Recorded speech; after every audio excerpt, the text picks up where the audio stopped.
Well, it's that time again, guys. It's time to do the weekend review. We're going to be reviewing information that came out last week. There's a bunch of stuff to go over. We've got Josh Duggar and his uh, detention hearing. We have some new information on Jeremy Dewitte that came about by Blue Bacon last week. And some information regarding him that came out today. Plus, going over One Stop 14th Amendment Audit Shop. So let's go ahead and dive into the video. When it comes to sitting down to talk about something like bond and bail, the court is going to evaluate a number of factors. One, during the arraignment hearing, the court indicated that if there was a release on bond, that there would be a third party that would be living with Josh Duggar to make sure he adhered to the terms of his bond, which would likely include things like no internet, my speculation, no accessing the internet, my speculation, but the court indicated no contact with minors. That's going to include his own children and family members. So if he is released, there will be conditions set by the court, probably a monetary amount or collateral property like we saw in the Jen Shaw case, and a third party that would be with him essentially 24/7 to make sure that he wasn't doing shit he wasn't supposed to do while he's out. It seems that the court feels that that's the only way to guarantee that he's actually adhering to the terms, and the terms not just no contact with minors, but I assume based on having somebody with him 24/7 that part of the court's thinking will be this no accessing the internet type of a condition, which would be appropriate in a case that largely involves the interwebs. Isn't it interesting to be able to be like, you can't go on the internet, and we're going to make sure that you can't go on the internet, and we're going to have somebody monitor you to make sure that you don't go on the internet. Well, I think Emily broke it down pretty well as to what the speculated terms of release were going to be for his bond or bail. But, they are somewhat similar. He does have to have a third party, and there were some other conditions in there as well. So it's slightly off from what was talked about originally at his arraignment, and that would be Josh Duggars.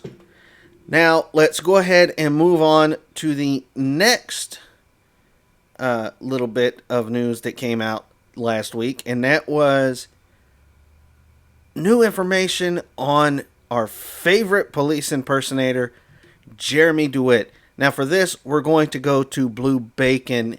Blue Bacon actually made this announcement. So let's see what Blue has to say on this. It turns out I'm not the only person who thought he was a security guard. I did a lot of digging into the various pockets of Orange County, and I came across something very interesting. There are investigations into Jeremy Dewitte that appear to establish he may be charged with impersonating a security officer, which actually falls under the same statute as impersonating a police officer, and which is something he's legally prohibited from obtaining a license to be due to his felony convictions. But those charges haven't been officially filed. Now, my best guess is that these are contingency cases. Basically, Jeremy gets a plea deal encompassing everything he's been charged with in the Orange County Sheriff's Office, isn't happy with the end result. They can then file these charges for other crimes to ensure Jeremy's punishment is, in their eyes, more sufficient. Or perhaps they're worried about losing the case against Jeremy and they can hold on to these until the process is over, then file them without worrying about double jeopardy. Now, these are just guesses, but definite possibilities. Yes, well, there you have it, guys.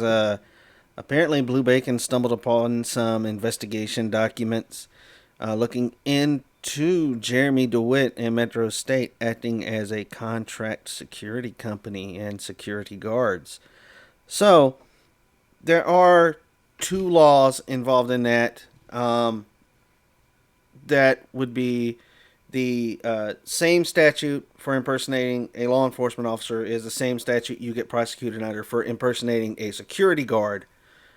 But then there's also another law in the state of Florida for operating a contract security company without the proper license. That is a separate law. If I'm not mistaken, that one is a misdemeanor instead of a felony. But we can look those up at a later date. As a matter of fact, I think I have looked those up already. They might be on the Sherry Raposo video, part 2. Also, we're going to dive into some information that Master Sergeant Retired has found that was interesting. Some discovery evidence coming out in the Dewitt case in Orange County. And if you want to see the full video from Blue Bacon, I will leave a link to it in the description of the video.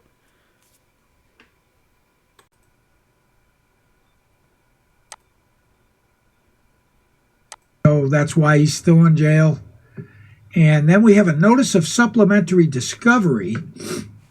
And this is what I found extremely interesting. I bring this up, and notice of supplemental discovery comes now to the state of Florida by and through the undersigned Assistant State Attorney, and hereby makes the following information available to the defense and states as follows.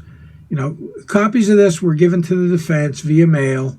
Disc 1 containing video ambulance B and video ambulance A. Don't know what that involves. And also we have the following videos.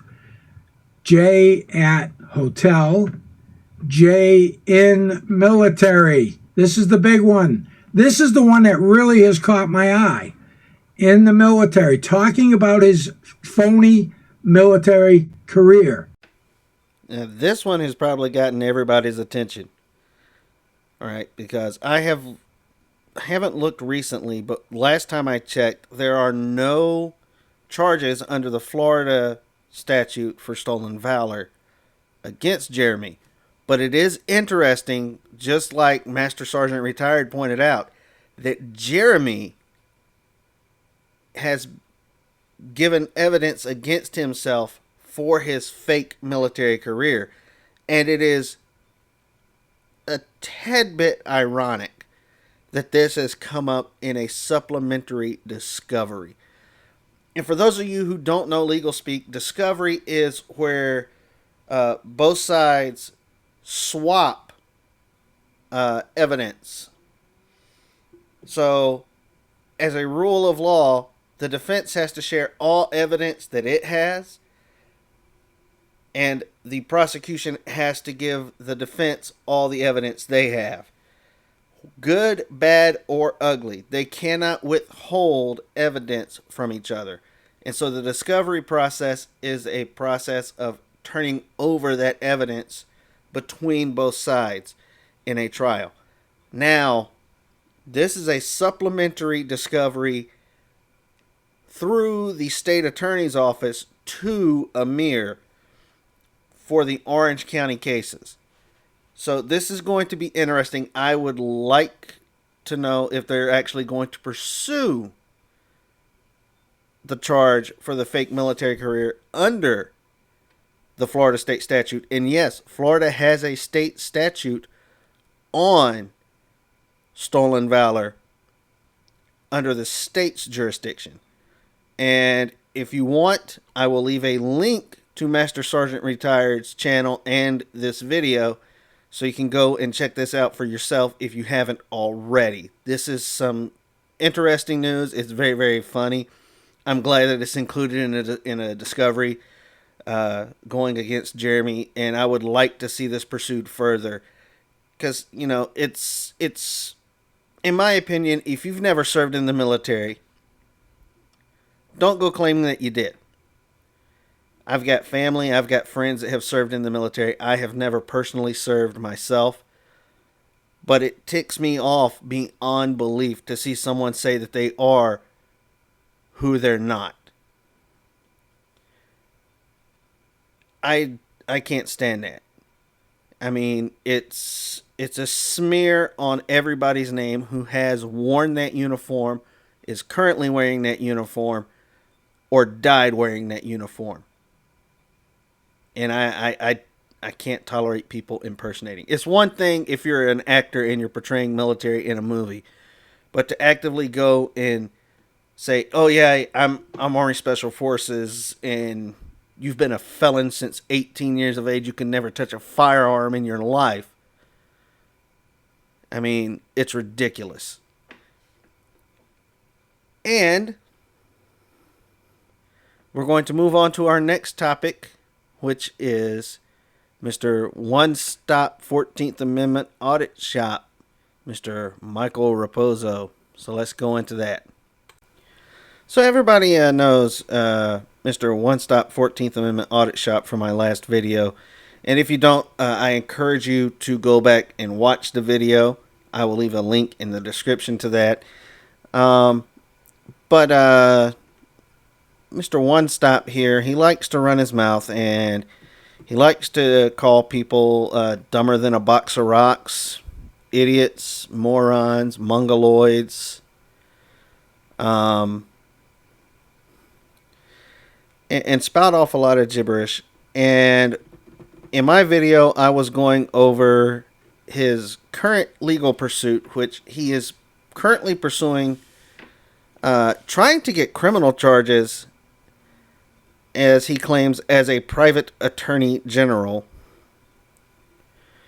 And I go through my video to disprove him and pull up actual laws and basically prove that he made a false citizen's arrest. He could not make a citizen's arrest under the circumstances which he has set forth. And I encourage you to check out the videos that he has on his channel, not to give him the views, but to simply listen to him spout off his facts of the case, because he states that he made a textbook citizen's arrest for the state of Virginia, when in the state of Virginia the laws read that you can't make a citizen's arrest unless you witness a breach of the peace. But he was nowhere near the scene when his vehicle was towed, and that's why he's making a citizen's arrest. The only way he knew his vehicle was towed was because someone called him. So he didn't witness it. But we'll see if he watches the video, if he leaves a comment. We'll be checking that out. But I did notice, Imar, man, I noticed it. You went to his last video that he released, which he released this video April 22nd, 2021. So he streamed it live. But Imar came on here and 3 days ago made the comment, "Hey bud, go watch Commentator Auditor's video if you haven't, and if you dare, it's great." So just a little shout out to Imar there on the One Stop 14th Amendment Audit Shop. And guys, we haven't heard anything new out of him. I haven't even seen him reply to any of the comments in his community post here recently. I do believe Blue is going to be doing a video on him, so I would encourage you to be watching Blue Bacon's channel for that to release. I'm not going to give you the details of Blue Bacon's video. I kind of have an idea of what it's going to be about, because me and Blue have talk every once in a while back and forth with each other on this guy, and it's been kind of funny going through his commentary. I'm not scrolling down because the rest of that picture is an indecent, very, very indecent sight. I'm not going to blind you guys. So if you go to his community post section and you come to a post 3 weeks ago with his picture, don't scroll all the way down. You'll be blinded for life. It might make you want to get sick at your stomach too, just to let you know. So that's just a public safety announcement for you guys. Anyways, that's going to do it for the video, guys. We'll see you in the next one. This is Commentator Auditor out.